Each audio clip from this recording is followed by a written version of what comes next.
of the heart flows the issues of life. And many of these issues stem from one's emotional, mental, and spiritual condition. Such issues may oppress, stifle, and even stagnate one from living a healthy and fulfilling life. So how does one progress past such issues and achieve a state of emotional, mental, and spiritual healing? There's help, so open your heart and prepare your mind. It's time for healing to take place in your life. You're in tuned to Talking with Dr. Toy, a holistic approach to emotional healing. And now, your host, licensed professional counselor, Dr. Toy Lisa Mitchell. It's just me and you. I feel so lost, 'cause I don't know what to do. Well, good Sunday morning. Thank you so much for tuning in to the podcast. Listen, I am so grateful that you have opted to spend some time with me today. First and foremost, I want to give you my purpose. My purpose is to provide a holistic approach to emotional healing.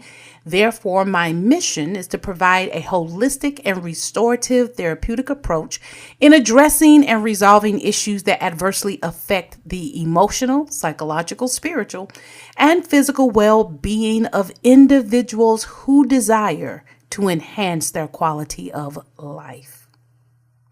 You know, I always want to do that self-care check. How are you? And what did you do? And what are you doing for self-care? Again, please remember, self-care is essential to overall health.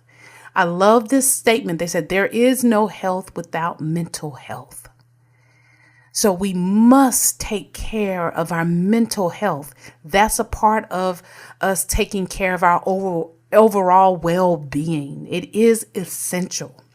And remember that definition, not mine, but I really do like it. The practice of taking an active role in protecting one's own well-being and happiness. And I love this second part of that. They said this: expressing oneself is an essential form of self-care.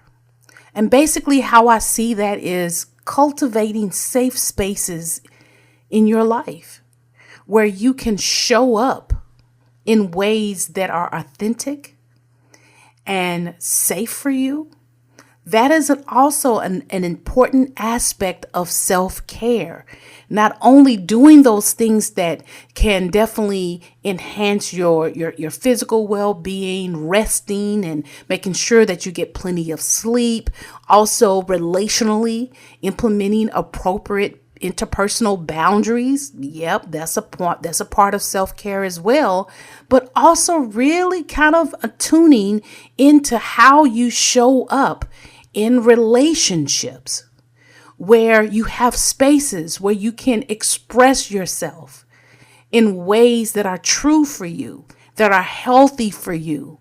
That's an essential form of self-care. So what does that entail? That really entails who you have around you. Who do you allow to be a part of your circle? Right? Your associates, your friends, co-workers, those various areas of your life. And so it may be a good idea, and that's kind of some of what I'm going to talk about today. You know, this will be the last broadcast of 2025 for me. Yes, right? And so I always want to kind of engage in a year in review, kind of reviewing the year as a form of reflection. And so when I talk about this aspect of just taking care of oneself in those various ways, this may be a great opportunity for you to engage in some reflection of how well this year went for me. What was some of the things that I learned, right? And maybe not only, because I think sometimes too, when we think about kind of like a year in review, some of us become like hyper focused on maybe the errors, the mistakes that we made, and that we may still be experiencing some regret over decisions with people and places, whatever that entailed for you. And so when I talk about a year in review, I'm talking about viewing it holistically as well, not just being hyper focused on, well, the mistakes, the decisions that I regret, not just that, but also looking holistically as what are some things that I did well this year? What were some of the areas of improvement that I made, right? I was talking to a client, and I really love what this person said. That this person said that it would be an opportunity really to have a journal where you write down your wins, right?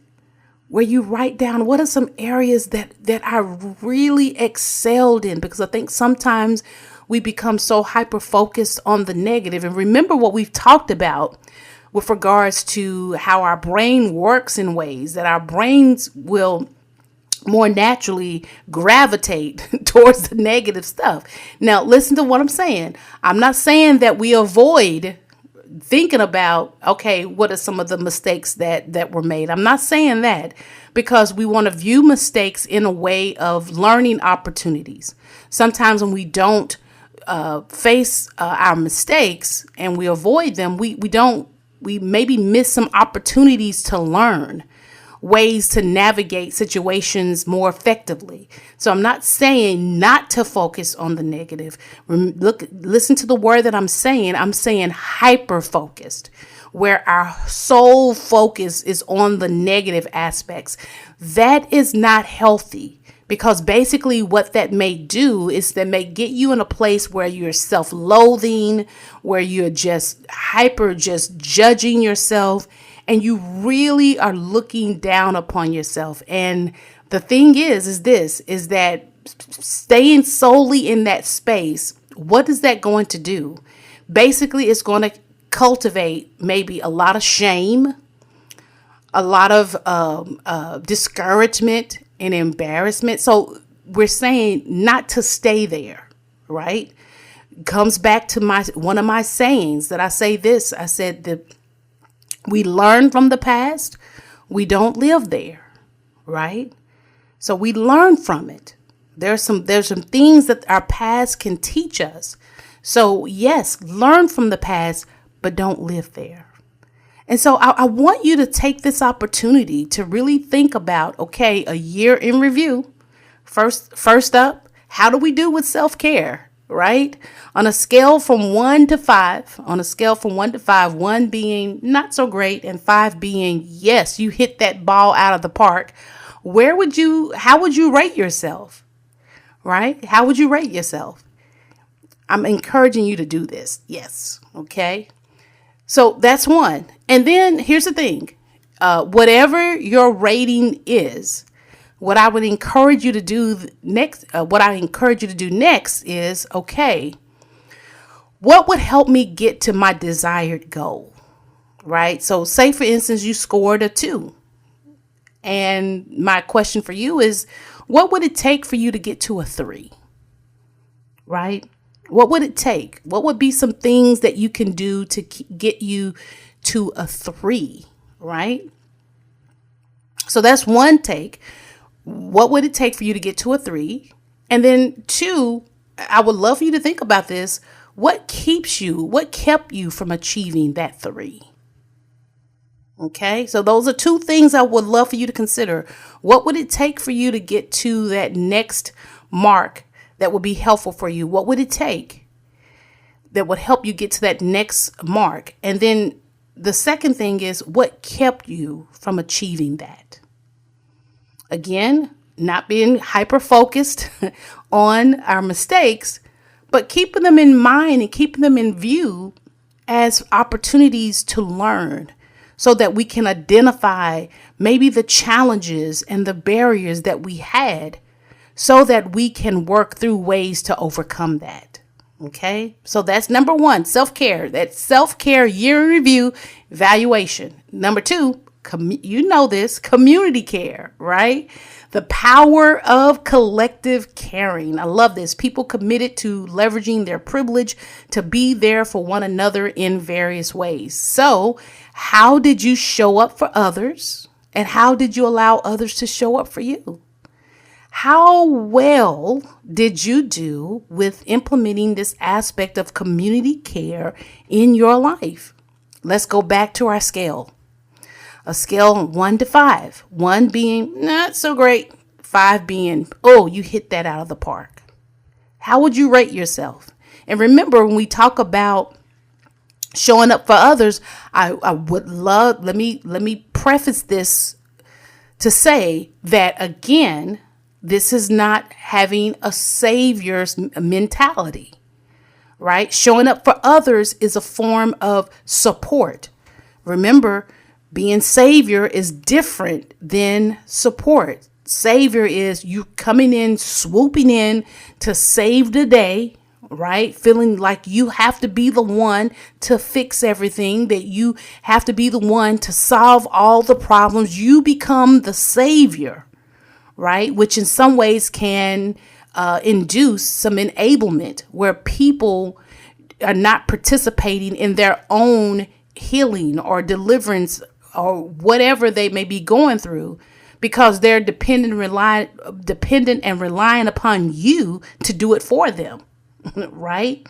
That you come in and swoop in and save the day instead of being a support where it allows the person, right?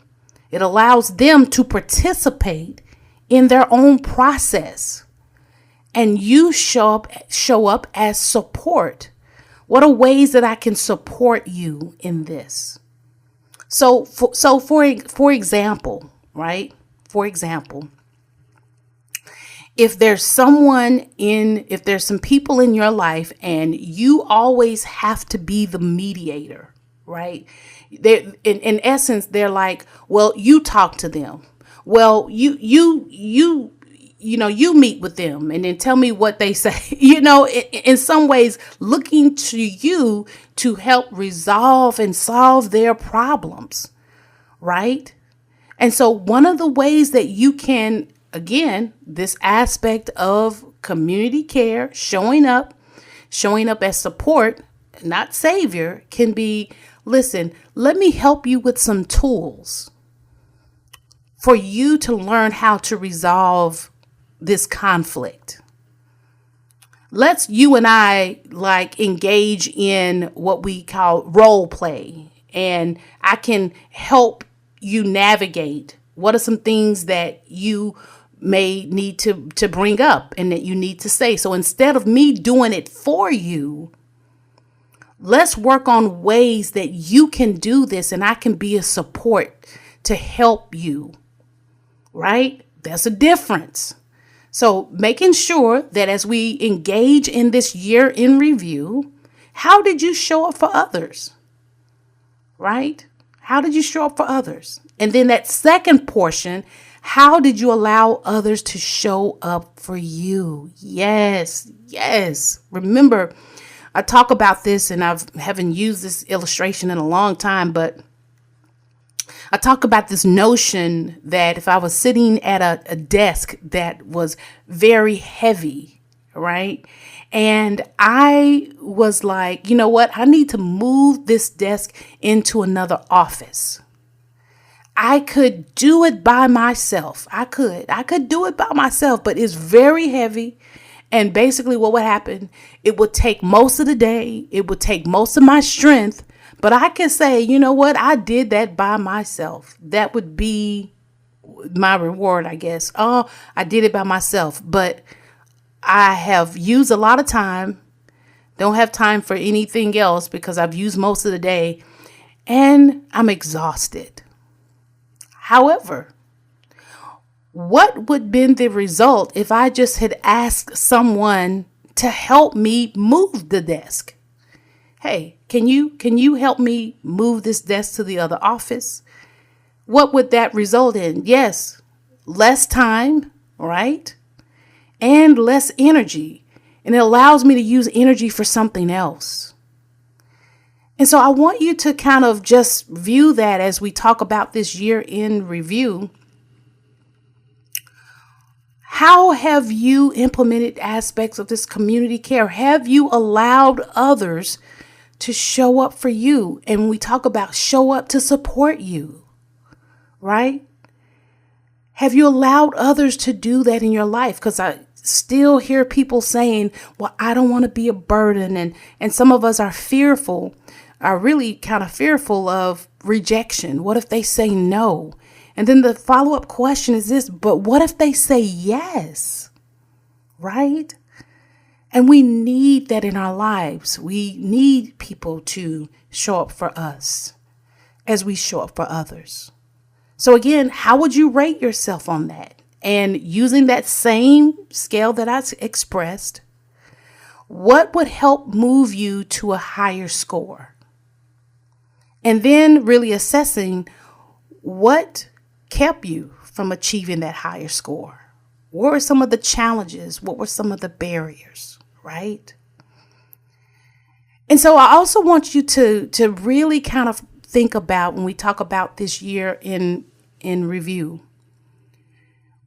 did you make some promises to yourself? You know, because I know sometimes when we enter a new year, we're like, okay, I'm going to do this, or I'm going to do that.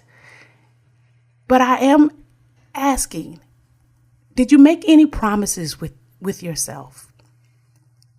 And this may be a good time to really kind of think through, what were some of the promises that I made? And I know sometimes, you know, we talk about using intentions instead of resolutions, because resolutions may be so definitive. But what were some of the promises, or what were some of the intentions that you set for yourself in 2025? I know, listen, right? Even though the year has gone by, it seems like so quickly, it still seems like it's been a long journey from January 2025 to now. And so sometimes we may not even, you know, because life is lifing and life happens, we may not have even we may have even forgotten, maybe even suppressed some of the intentions that we had that we made in the January, in the beginning of 2025. Now listen, part of this process is not to judge yourself, but some of this could be remembering yourself. Right? For many, this has been a treacherous year. Maybe you have experienced a lot of traumatic situations. Maybe you've experienced a lot of stressors that have taken place. And again, maybe you experienced a lot of growth. Maybe some good things have happened to you this year. Definitely possible. Yes. Even in the midst of trials and tribulations, some good can come forth. This is an opportunity for you to really kind of pause. And I love that verbiage of a sacred pause, to really engage in some reflection. What are some of the intentions that I had made at the beginning of this year? Because sometimes it helps you to remember, where I was, and also to where I am now. And of course, where do I want to be, right? And engaging in that reflection is not a trivial exercise. I think it's very meaningful and purposeful, because it's, and this is the way that I see that. I see that as an investment in you, right? Because look, you know, how do we treat how do we treat our, if you have a account, how do we treat our bank accounts? There's a such thing as statements, right? We have statements, and the statements are an opportunity for us to kind of see, okay, what are we doing with our money? Where's our money going? All right. And for those of you that don't look at your statements, this may be an opportunity for you to start doing that, because basically what it does, it gives you insight as to, what am I doing with my money? And it also gives you an insight as to, okay, here's what I spent my money on last year. So how did I do? Right? So how did I do? How am I doing? And maybe what do I want to improve for next year? So we see that as an investment. So we will review our portfolios and all of this. And so why not have a review of our life? Why not review how did we do, right?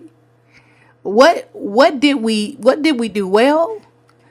And maybe what did we miss, right? Because this is a part of you investing in your own life. And I think too, this is also an opportunity for those who may be struggling, where you may be in a space of regret. I thought I would be, because here, definitely you've heard this before. I thought I would be further than I am right now, right? I thought I would be further, and further can mean whether it be a job opportunity, whether it be education, whatever that is for you. Maybe you feel like, I didn't accomplish all that I wanted to accomplish. And so maybe for you, this year in review is a aspect where you want to avoid. I want to avoid it because I don't think I've been successful in accomplishing the overall goal that I sought to accomplish this year. And remember what we talk about with regards to avoidance, right? Avoidance does not bring a place of healing for us. It's a protective strategy, but it doesn't bring you to a place of healing and resolving. Doesn't do that. It's in many cases, it's kind of like a Band-Aid. Well, what if you changed your perspective, right? Because some of us, again, hyper-focused on the negative. And so maybe there was a goal that you did not accomplish this year. Okay. However, what did you accomplish? What did you accomplish? Because let me say this. Remember, one of the things that I always try to emphasize is context. Context. Some of us, we may want to definitely work on. Sometimes we can be very rigid, right? Because basically you may have had some great intentions at the beginning of the year, but life happened, right? Maybe a loss of a job, maybe the death of a loved one, maybe some other things just really happened that disrupted some of that. And so sometimes we look back on those instances and we see what we haven't accomplished, but we don't look at the circumstances. We don't view the contextual things that were taking place during that time. And when we tend not to do that, what happens is that we become very maybe judgmental and harsh on ourselves, where we don't extend ourselves grace and compassion. And here's another one: forgiveness. Not only forgiveness towards others, but forgiveness towards yourself. Yeah. And listen, reminding ourselves that forgiveness is a process. It is a process, right? Doesn't happen overnight. And remembering this tidbit about forgiveness, especially if we're looking at our relational life. There's some areas that I always try to provide individuals, especially this time of the year where we're doing a year in review. I provide some information about setting life goals. And basically, I ask them to consider areas of their life. And this could be maybe a good activity for you as far as a year in review. Identifying some categories of your life. And those categories can range from spirituality, relationships, work, school, self. It can range from different categories. And this is an opportunity for you to maybe engage in that. What are some different categories that you want to identify and really engage in a year review?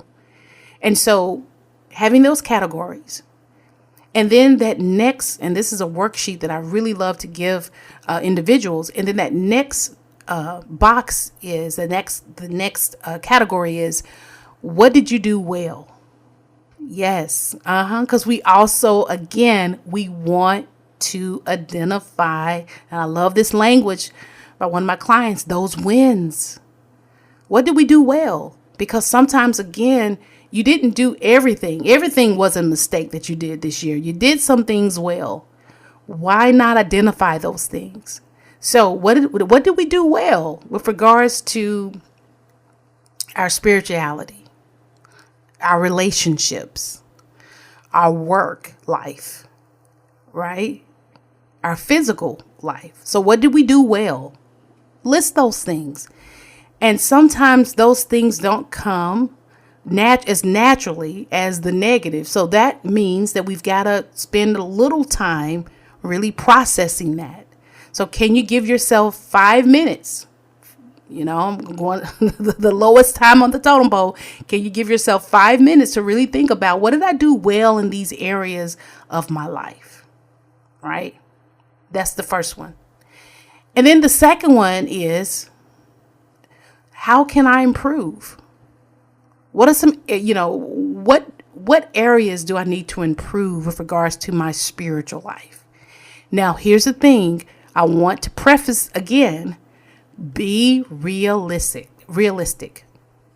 Yes, be realistic, because sometimes we can be lofty and idealistic, right? And one of the things that we want to do is be realistic. Look at your life, look at your time and all of this. And once you do that, maybe that would be a great opportunity to say, okay, what are some areas of improvement? What are some areas of improvement that I can make in this area of spirituality? What are some areas that I need to improve upon? Okay. So that's the next thing. And then finally, this next category, and I love this, is, okay, what are some goals that I can implement for myself in those categories? Okay. What are some goals? And so many times we use that framework of SMART goals. The S stands for be specific. Let's get specific about a goal, because it's, abstract goals are it may be helpful, but we need something specific, right? Because we may have a goal of, I'm going to lose weight, right? That's okay. Abstract. It's a goal, but it's abstract. But maybe more specifically is, I want to work out 10 minutes or 15 minutes a day. That's specific. Again, make it measurable. Okay. SMART goals, measurable. Okay. Make sure your goals are trackable. Okay. And then A, attainable. Okay. I love this. Don't try to take over the world in one night, right? So attainable. Okay. Work towards a goal that is challenging but possible. Okay. The R, realistic. Be honest with yourself. You know what you are capable of. Okay. Don't forget any hurdles you may have to overcome. So be realistic. Okay. If you're a person that, and I'm just using this as an example. Well, let me use our mental health one example. I've used physical health, but let me use mental health. If you're a person that that you struggle with some anxiety, right? You struggle with some anxiety. And so part of this is with regards to be realistic. You may want to be realistic about, okay, I know I struggle with anxiety, so I may want to curb or be realistic about how many social engagements that I attend this year, right? Not saying you don't challenge yourself, but be realistic. Really take an assessment so that you're realistic with what you can do. And then time. I love this. Give yourself a deadline. Okay? Give yourself a deadline. What does that look like? Okay? So these are things that you may want to consider as we engage in this year in review process. I think it's really powerful to take some time and reflect on where I've been.